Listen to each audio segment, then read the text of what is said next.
ਸਤਿ ਸ਼੍ਰੀ ਅਕਾਲ ਸਾਰਿਆਂ ਨੂੰ। ਅੱਜ ਵਾਪਸ ਸਾਡੀ ਟੀਮ ਜਿਹੜੀ ਹੈ ਵਾਪਸ ਪਿੰਡਾਂ ਦੇ ਵਿੱਚ ਨੇ, ਜਿਹੜੇ ਹੜ੍ਹ ਪੀੜਿਤ ਪਿੰਡ ਬਹੁਤ ਜ਼ਿਆਦਾ ਨੇ ਉੱਥੇ ਪਹੁੰਚ ਰਹੇ ਨੇ। ਕੱਲ ਅਸੀਂ ਕੰਬੋ ਕਲਾਂ ਤੇ ਕੰਬੋ ਖੁਰਦ ਧਰਮਕੋਟ ਦੇ ਪਿੰਡਾਂ ਦੇ ਵਿੱਚ ਪਹੁੰਚੇ। ਅੱਜ ਸੰਘੇੜਾ ਦੇ ਵਿੱਚ ਮੇਰੀ ਸਿਸਟਰ ਮਾਲਵਿਕਾ ਸੂਦ ਆਲਰੇਡੀ ਪਹੁੰਚ ਗਈ ਹੈ। ਕੱਲ ਵੀ ਉੱਥੇ ਹੀ ਸੀ ਉਹ।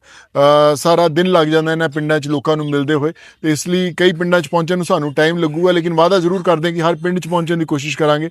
ਬਹੁਤ ਸਾਰੇ ਸਾਡੇ ਕੰਟੈਕਟਸ ਨੇ ਜਿਹੜੇ ਆਲਰੇਡੀ ਤੁਹਾਡੇ ਨਾਲ ਟੱਚ ਵਿੱਚ ਨੇ, ਔਰ ਜਿਨ੍ਹਾਂ ਨਾਲ ਨਾ ਅਸੀਂ ਜੁੜ ਪਾਈਏ, ਪਲੀਜ਼ ਸਾਨੂੰ ਮੈਸੇਜ ਕਰੋ। ਅਸੀਂ ਕੋਸ਼ਿਸ਼ ਕਰਾਂਗੇ, ਅਸੀਂ ਜਾਂ ਸਾਡੀ ਟੀਮ ਜਾਂ ਮੇਰੀ ਭੈਣ ਮਾਲਵਿਕਾ ਤੁਹਾਡੇ ਤੱਕ ਪਹੁੰਚ ਕੇ ਤੁਹਾਡੀਆਂ ਜਿਹੜੀਆਂ ਤਕਲੀਫਾਂ ਉਹਨੂੰ ਦੂਰ ਕਰਨ ਦੀ ਕੋਸ਼ਿਸ਼ ਕਰਾਂਗੇ ਅਸੀਂ ਪੂਰਾ।